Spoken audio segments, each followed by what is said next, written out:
بسم اللہ الرحمن الرحیم۔ السلام علیکم۔ ہمارے چینل پر آپ کو ویلکم کہتے ہیں۔ روزانہ ایک نئی سچی کہانی سننے کے لیے اس چینل کو سبسکرائب کر لیجئے، کیونکہ نئی کہانیاں صرف سبسکرائبرز کو ہی ملیں گی۔ میں اپنی شادی شدہ زندگی میں بہت خوش تھی۔ میرے شوہر بھی بہت اچھے انسان تھے، ہر طرح سے میرا خیال رکھتے تھے، مگر میرے شوہر کی ایک عادت بہت بڑا مسئلہ تھی۔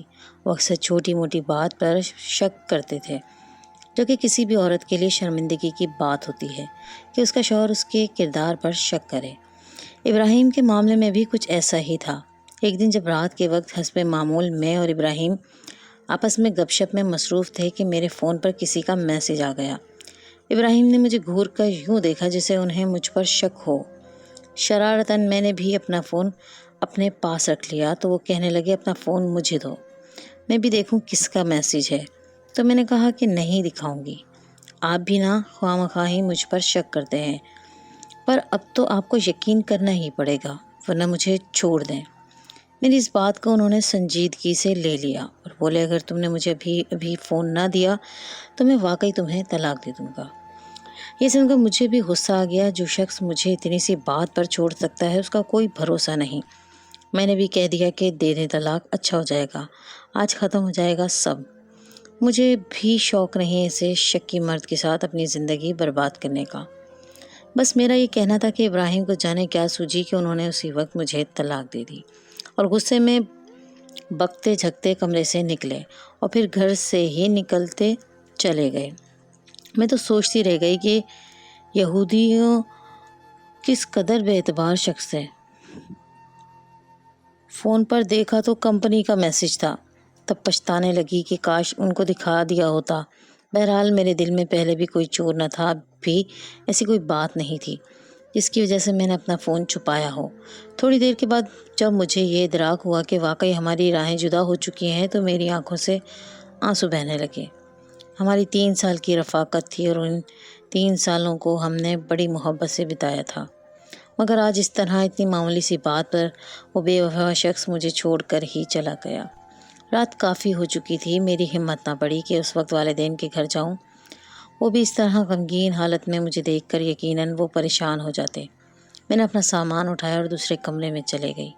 میں جانتی تھی کہ جلد ہی ابراہیم بھی گھر لوٹ آئیں گے اور ایسا ہی ہوا۔ میں اپنے کمرے میں بیٹھی رو رہی تھی کہ باہر سے ابراہیم کے قدموں کی آواز آئی۔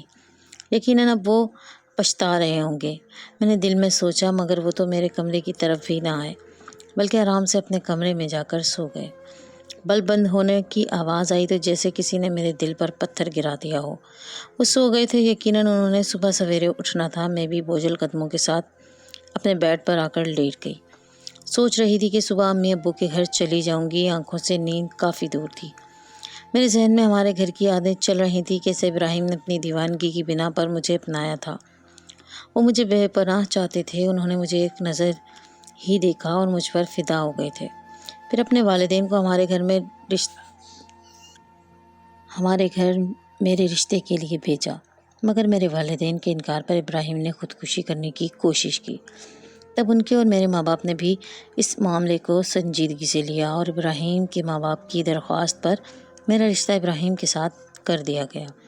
ویسے بھی ان میں کوئی برائی نہیں تھی، سوائے اس کے کہ وہ خاندان کے باہر کے لوگ تھے اور ہمارے خاندان میں زیادہ ترجیح ایسی چیز کو دی جاتی تھی کہ لڑکا خاندان کا ہو۔ بہرحال ابراہیم کی اتنی دیوانگی اور محبت ایک پل میں کیسے ختم ہو گئی کہ انہوں نے ایک جھٹکے سے مجھے خود سے الگ کر دیا۔ میں انہی باتوں کو یاد کر کے رو رہی تھی کہ انہوں نے دروازے پر دستک دی۔ اب وہ شرمندہ ہو رہے تھے، کہنے لگے دروازہ کھولو۔ ابریش، مجھے اپنی بات کا بہت دکھ ہے، خدا کے لیے ایسے مت کرو، اب بس کر دو۔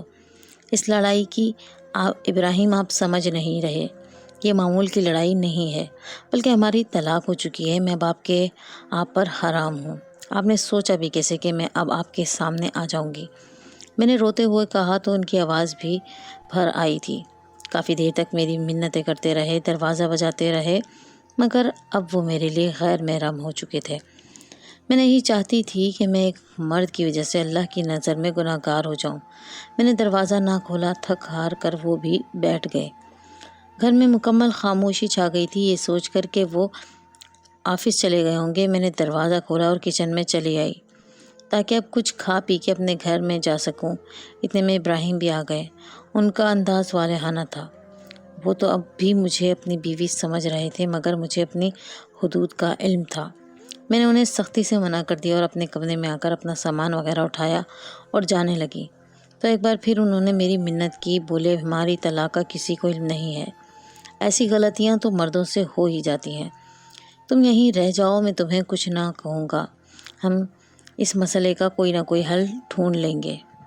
مگر میں نے یہ گوارا نہ کیا کہ غیر مرد کے ساتھ ایک ہی چھت کے تلے رہوں۔ صبح اپنا سامان لے کر ماں باپ کے گھر آ گئی۔ اماں ابا کی پہلے ہی پریشانیاں ہزار تھیں۔ وہ کچھ اس انداز سے مجھ سے ملے کہ میں اپنی طلاق کا بتا ہی نہ سکی۔ امی نے ابراہیم کے بارے میں پوچھا تو میں نے کہا کہ وہ کچھ دن کے لیے شہر سے باہر گئے ہوئے ہیں اور میں گھر پر اکیلی تھی، اس لیے کچھ دن کے لیے ادھر آ گئی ہوں۔ امی ابو کو تو میں نے مطمئن کر دیا تھا، مگر میرا دل خود بہت بے چین تھا۔ میں جانتی تھی کہ میں ابراہیم کے بنا ایک پل نہیں رہ سکتی تھی۔ میکے میں رو رو کر میری آنکھیں لال ہو چکی تھیں، مگر ابھی تک کسی کو اپنا غم نہ بتایا تھا۔ امی ابو کو بھی حقیقت کا علم نہیں تھا، مگر دل کو یہی سوچ کھائے جا رہی تھی کہ میں یہاں کتنی دیر رہوں گی، ایک نہ ایک دن تو انہیں پتہ چل ہی جائے گا، پھر غم کا اتنا بڑا پہاڑ یہ لوگ کیسے برداشت کریں گے۔ اگلے دن میں پھر سے اپنے کمرے میں بیٹھی رو رہی تھی کہ ابراہیم کا فون آ گیا۔ وہ اب بھی منتیں کر رہے تھے کہ تم مان جاؤ۔ انہیں شاید اب تک سمجھ نہیں آ رہی تھی کہ وہ مجھے طلاق دے چکے ہیں اور اب اس بات کی کوئی گنجائش نہیں ہے کہ میں دوبارہ ان کے ساتھ بیوی بن کے رہوں۔ ابراہیم کے مجبور کرنے پر بھی میں نہ مانی تو انہوں نے انوکھی بات کہی کہ اب تم اگر ایک ہفتے کے اندر گھر واپس نہ آئی تو میں کسی اور عورت سے شادی کر لوں گا۔ یہ بات سن کر میں تڑپ کر رہ گئی، مگر اب ہمارا رشتہ ہی کیا رہ گیا تھا کہ میں کسی قسم کا حق جتاتی۔ میں نے کہہ دیا کہ اگر آپ کو کوئی اچھی عورت ملے تو بھلے دوسری شادی کر لیں، میں تو عمر بھر آپ ہی کے نام پر بیٹھی رہوں گی۔ یہ سن کر ابراہیم بھی بے تاب ہو گئے۔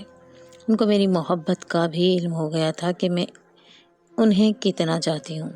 تبھی اگلے روز گھر پر دستک ہوئی۔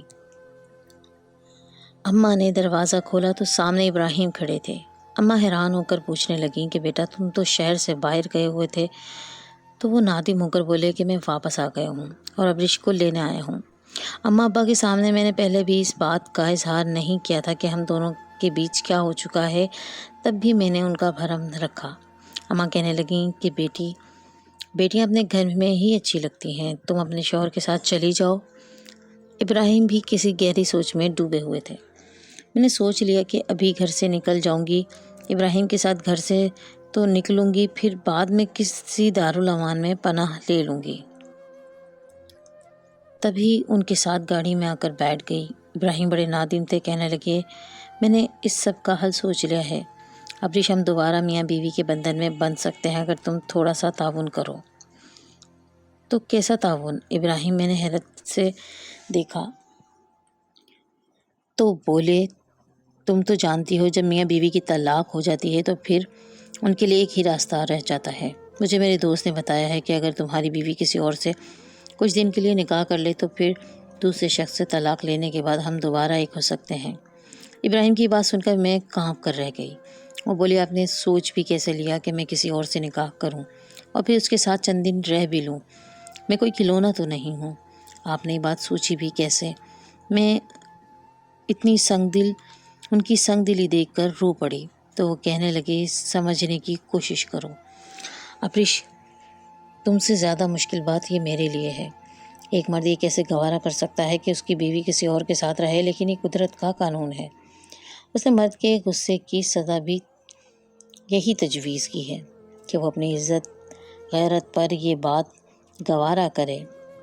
مجھ سے بھی غلطی ہو گئی، کاش اس بات کا اندازہ پہلے ہوتا تو میں اس دن یہ حرکت نہ کرتا۔ تم بھی تو جانتی ہو میں تم سے کتنی محبت کرتا ہوں، ذرا سا شکی مزاج ہوں، تم برداشت کر لیتی تو کیا ہو جاتا، کم سے کم آج ہم اس مشکل میں تو نہ پھنستے۔ ابراہیم اپنی غلطی کا الزام بھی مجھے دے رہے تھے کہ جب وہ خود بھی میرے ساتھ برابر کے شریک تھے۔ بہرحال گاڑی کا سفر ختم ہو گیا۔ ابراہیم نے گاڑی روکی اور مجھے گھر کے اندر چلنے کا کہا۔ مگر میں نے کہا میں گھر میں نہیں جاؤں گی، مجھے کسی دارالامان میں ڈراپ کر دیں۔ تب انہوں نے ایک اور کہانی سنا ڈالی۔ بولے میرے آفس میں ایک لڑکا ہے، غریب اور یتیم ہے، اسے کوئی بھی کمپنی نوکری دینے کو تیار نہیں تھی۔ میں نے اس لڑکے کو نہ صرف نوکری دی ہے بلکہ اسے کام بھی سکھایا۔ وہ بہت نیک ہے، مجھے اپنا بڑا مانتا ہے۔ وہ لڑکا بہت بھروسے والا ہے۔ ابراہیم کی ساری بات میری سمجھ میں آ رہی تھی۔ مزید بولے وہ تمہیں وقت پر طلاق بھی دے دے گا۔ میں جانتا ہوں اسے، وہ میری ہر بات مانتا ہے، تمہیں عزت سے رکھے گا۔ تم کیوں گھبرا رہی ہو؟ چند دن کی تو بات ہے، اس کے بعد سب کچھ پہلے جیسا ہو جائے گا۔ ابراہیم مسلسل اصرار کر رہے تھے کہ میں ان کے 17 سالہ ملازم سے نکاح کر لوں اور پھر حلالہ کے بعد ہم دوبارہ اسی رشتے میں بن جائیں، جبکہ میں اس سب پہ راضی نہ تھی۔ تب ابراہیم نے مجھے دھمکی دی کہ اگر میں نے ایسا نہ کیا تو وہ اپنی جان دے دیں گے اور زندگی بھر میں تڑپتی اور روتی رہوں گی۔ میں ان کی جنونی طبیعت سے واقف تھی۔ مجبور ہو کر میں نے سر جھکا لیا، اس کے علاوہ اور کوئی چارہ بھی نہیں تھا، مگر میرا دل خون کے آنسو رو رہا تھا۔ ابراہیم نے گاڑی اگلے موڑ پر ڈال دی۔ اب وہ اپنے آفس کی طرف جا رہے تھے۔ آدھے گھنٹے میں ہم ان کے آفس پہنچ گئے۔ انہوں نے فون کر کے اس لڑکے کو اپنے آفس بلا لیا۔ 15 منٹ بعد ایک دبلا پتلا سا نوجوان بیرونی کمرے سے اندر داخل ہوا۔ اس لڑکے کو دیکھ کر ہی میری سمجھ میں آ گیا کہ یہ کتنا قابل بھروسہ ہے۔ اس کے چہرے کے تاثرات اور اس کے مجھے دیکھنے کا انداز بتا رہا تھا کہ یہ لڑکا اتنا بھی معصوم اور تابع دار نہیں ہے جتنا کہ میرے شوہر کو لگتا ہے۔ وہ ہمیشہ ایسے ہی لوگوں پر بھروسہ کرتے آئے تھے، مگر لوگ انہیں عین وقت پر دھوکہ دے دیتے تھے۔ میں جانتی تھی کہ یہ لڑکا بھی قابل بھروسہ نہیں ہے، اور پھر مجھے اس بات کا اندازہ تب بھی ہوا جب ابراہیم کی ساری بات سمجھنے پر لڑکی کی آنکھوں میں اچانک ایک عجیب سی چمک آ گئی۔ اس کے لیے تو یہ ایک سنہری موقع تھا کہ وہ اپنی ہر بات منوا سکے۔ میں جانتی تھی کہ نکاح کے بعد وہ ابراہیم کو بلیک میل کرے گا۔ اس کی شکل و صورت اور بات کرنے کا انداز انتہائی عامیانہ تھا اور وہ کافی مطلبی بھی لگتا تھا، مگر ابراہیم کو نہ جانے کیوں اس لڑکے پر بھروسہ تھا۔ میرا دل بوجھل سا ہو رہا تھا۔ تھوڑی ہی دیر میں ہم تینوں گاڑی میں آ کر بیٹھ گئے۔ ابراہیم گاڑی چلا رہے تھے، یہ لڑکا ان کے ساتھ ڈرائیونگ سیٹ کے ساتھ بیٹھا تھا، جبکہ میں پچھلی سیٹ پر بیٹھی اپنے نصیب پر آنسو بہا رہی تھی۔ اسی اثنا میں ہم لوگ مولوی صاحب کے گھر پہنچ گئے۔ مولوی صاحب میرے شوہر کو اس سے پہلے نہیں جانتے تھے، مگر ان کے بارے میں مشہور تھا کہ یہ لوگوں کی مدد کرتے ہیں، جبکہ ان کی بیوی کے بارے میں بھی لوگ یہی کہتے تھے کہ وہ ایک رحم دل خاتون ہیں۔ علامہ صاحب کو اور ان کی بیوی کو تقریباً ہمارا سارا محلہ ہی جانتا تھا، مگر وہ ہمیں نہ جانتے تھے۔ ان کے گھر پہنچ کر ہم نے دروازے پر دستک دی۔ مولوی صاحب نے ہمیں مہمان سمجھ کر اپنے گھر میں بٹھا لیا۔ تب میرے شوہر نے ان کو ایک فرضی کہانی گھڑ کر سنا دی۔ کہا کہ میں اس لڑکے اور لڑکی کا نکاح کروانا چاہتا ہوں، ان دونوں کا سرپرست بن کر ان دونوں کو ایک پاک اور مقدس رشتے میں باندھنا چاہتا ہوں، کیونکہ یہ دونوں ایک دوسرے سے محبت کرتے ہیں۔ ان کے گھر والے ان کی شادی کے خلاف ہیں، اس لیے آپ ان کا نکاح پڑھا دیں۔ مولوی صاحب کو ساری حقیقت معلوم نہ تھی، جبکہ میرے بہتے آنسو کچھ اور ہی کہانی سنا رہے تھے۔ انہوں نے مجھ سے کئی بار پوچھا کہ کیا میں اس نکاح پر راضی نہیں ہوں، تو میں نے ان کے سامنے اس نکاح کی حامی بھر لی، وہ بھی اپنے شوہر کی باتوں کے خوف سے۔ میں نے رضامندی تو ظاہر کر دی، مگر مجھے یہ سب ٹھیک نہیں لگ رہا تھا۔ تب اندر سے مولوی صاحب کی بیوی آ گئی اور بولی لڑکی کو میرے پاس بھیج دیں۔ علامہ صاحب نے مجھے اپنی بیگم کے پاس بھیج دیا۔ میں ان کے سینے سے لگ کر پھوٹ پھوٹ کر رو دی۔ مجھ سے رہا نہیں گیا، میں نے اپنی ساری کہانی ان سے کہہ دی۔ میری بات سن کر وہ کانوں کو ہاتھ لگانے لگی اور بولی بیٹی، تم اور تمہارا شوہر کس جہاں میں رہتے ہو؟ تم لوگ مسلمان بھی ہو یا بس نام کا کلمہ پڑھا ہے؟ اسلام کی تمام تعلیمات کے بارے میں انسان کو خود علم ہونا چاہیے، تاکہ ہر اہل غیر سے پوچھ لیں اور اس پر عمل کر لیں۔ تم اپنے شوہر کو سمجھاؤ کہ پہلی شادی کی عدت پوری کیے بنا عورت دوسرا نکاح نہیں کر سکتی۔ کیا اسے اتنی سی بات نہیں معلوم؟ اور پھر یہ تو اللہ تعالیٰ کا حکم ہے، کیونکہ میاں بیوی طلاق کے 3 مہینے میں آپس میں دوبارہ رجوع کر لیتے ہیں تو طلاق نہیں ہوتی۔ کیا تم نے اپنے شوہر کو یہ بات نہیں بتائی؟ میں نے نفی میں سر ہلا دیا۔ سچ تو یہ ہے کہ میں نے کبھی دین کے بارے میں معلومات لینے کی کوشش ہی نہیں کی۔ اور ابراہیم کے دینی معاملات تو مجھ سے بھی کمزور تھے۔ البتہ مجھے موٹی موٹی چیزوں کا علم تھا جن پر میں عمل بھی کرتی تھی۔ اسی طرح باتوں کے دوران میری طبیعت خراب ہوئی تو مولوی صاحب کی بیوی نے پہچان لیا کہ میں امید سے ہوں۔ ان کے چہرے پر خوشی کے رنگ کھل گئے۔ لو بھائی، تمہاری تو طلاق ہی نہیں ہوئی، تم تو امید سے ہو۔ ان کی بات سن کر میں بھی حیران ہو گئی، کیونکہ اس بارے میں خود بھی نہیں جانتی تھی۔ تب انہوں نے تصدیق کے لیے محلے سے دائی کو بلایا۔ اس نے بھی یہ بات بتا دی کہ میں امید سے ہوں۔ یہ بات سنتے ہی مولوی صاحب کی بیوی خوش ہو کر انہیں اٹھی، باہر کا دروازہ کھولا اور باہر جا کر اپنے شوہر کو ساری بات بتا دی۔ مولوی صاحب یہ سنتے ہی غصے میں آ گئے۔ انہوں نے میرے شوہر کو اچھی خاصی سنا دی اور بولے کہ دین کے معاملات کا اگر علم نہ ہو تو کم از کم انسان کو جھوٹ نہیں بولنا چاہیے۔ تم اگر اپنی بیوی کا حلالہ کروانے جا رہے تھے تو کم از کم مجھے تو آگاہ کر دیتے، بھلا اپنا وکیل سے بھی کوئی بات چھپائی جاتی ہے۔ مولوی صاحب کی بات درست تھی۔ میرے شوہر ابراہیم اپنی شرمندگی سے بچنے کے لیے مجھے قربانی کا بکرا بنا رہے تھے۔ وہ اپنے دوست سے نکاح تو کروانے چلے تھے، مگر انہوں نے اس بات کو جاننے کی زحمت ہی گوارا نہیں کی کہ اس نکاح کی کیا شرائط اور قواعد ہوتے ہیں۔ خیر، جب ابراہیم کو پتہ چلا کہ وہ باپ بننے والے ہیں اور ہمارا رشتہ بھی برقرار ہے تو ان کی خوشی کی انتہا نہ رہی۔ پھر مولوی صاحب اور ان کی بیوی کی دعائیں لیتے ہم لوگ گھر آ گئے۔ ہماری نظر میں تو ہمارا مسئلہ حل ہو چکا تھا۔ میں اور ابراہیم ایک دوسرے کی زندگی میں دوبارہ شامل ہو گئے تھے، مگر ہم سوچ بھی نہیں سکتے تھے کہ جو غلطی ہم نے اس لڑکے پر بھروسہ کر کے کر دی ہے اس کا خمیازہ بھگتنا بھی باقی تھا۔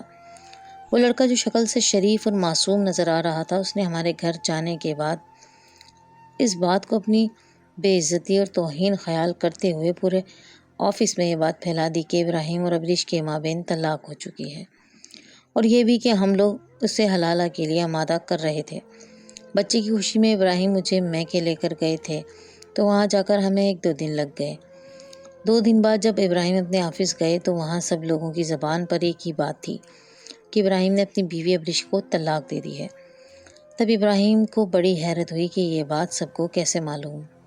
پھر اس لڑکے کی نوکری چھوڑنے کی خبر نے ان پر یہ بات واضح کر دی کہ اسی آستین کے سانپ نے ان کو ڈسا ہے، اور آفس میں ان کے بارے میں غلط افواہیں بھی پھیلائی ہیں۔ اب لوگ ہمارے بارے میں باتیں کرنے لگے ہیں کہ ہم دونوں کے مابین طلاق ہو چکی ہے، مگر ہم پھر بھی ساتھ رہ رہے ہیں۔ حالانکہ ایسی کوئی بات نہیں تھی۔ مولوی صاحب ہمارے تمام معاملات کے گواہ تھے۔ پھر بھی میں امید سے تھی، مگر ابراہیم سب سے زیادہ باروب شخصیت تھے، اس لیے انہوں نے جلد ہی معاملات پر قابو پا لیا۔ مگر پہنچتے پہنچتے یہ خبر میرے میکے تک پہنچ گئی تو ایک طوفان برپا ہو گیا۔ اماں ابا بھی ہم پر شک کر رہے تھے، کیونکہ اس دن میری حالت دیکھ کر وہ بار بار سوال کر رہے تھے کہ مجھے کیا ہوا ہے۔